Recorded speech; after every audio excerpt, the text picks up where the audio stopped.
स्थानिक स्वराज्य संस्था आरक्षणाबाबत सुप्रीम सुनावणी होणार आहे। निवडणुका होणार की पुढे ढकलणार याबाबत आज फैसला होणार आहे। 50% आरक्षण मर्यादा ओलांडल्याची आयोगाने कबुली दिलेली आहे।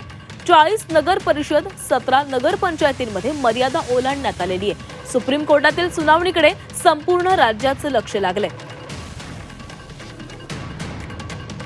स्थानिक स्वराज्य संस्था निवडणुकीचं यंदा काय होणार, तसंच आरक्षण मर्यादा ओलांडली गेली अशा नगर परिषदा नगर पंचायतींबाबत काय निकाल दिला जातो, तसंच झेडपी महापालिकांबाबत कोर्ट काय निर्देश देणार याकडे संपूर्ण राज्याचं लक्ष लागलंय।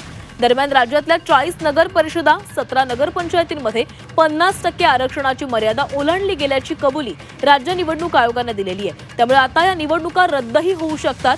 गेल्या सुनावणीवेळी कोर्टाने निवडणूक आयोगाला माहिती सादर करण्याचे निर्देश दिलेले होते आणि त्यानंतर ही माहिती समोर आली आहे। तो विषय अतिशय विनम्रपणानं त्यांना स्वीकारावा लागला की आमची ही चूक झालेली आहे। याच्या अगोदर चूक झाली हे मान्य केलं होतं, परंतु कागदावरती मानायला तयार नव्हते। आज त्यांनी ॲफिडेव्हिटद्वारे हा विषय सर्वोच्च न्यायालयासमोर ठेवलेला आहे की या ठिकाणी आमच्या चुका झालेल्या आहेत। म्हणजे एकंदरीत मी जो काही विषय मांडत होतो त्या विषयावर आज शिक्कामोर्तब झालेलं आहे। कशामुळं नक्की ही मर्यादा ओलांडावी लागली ही आकडेवारी आज सादर केली जाईल।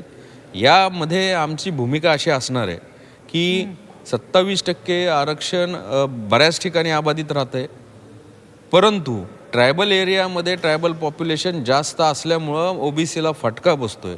तर या संदर्भामध्ये कोर्टाने मागच्या जी तारीख होती त्यावेळेस सकारात्मक भूमिका दाखवली। आम्ही त्याच गोष्टीकडे लक्ष ठेवून आहोत।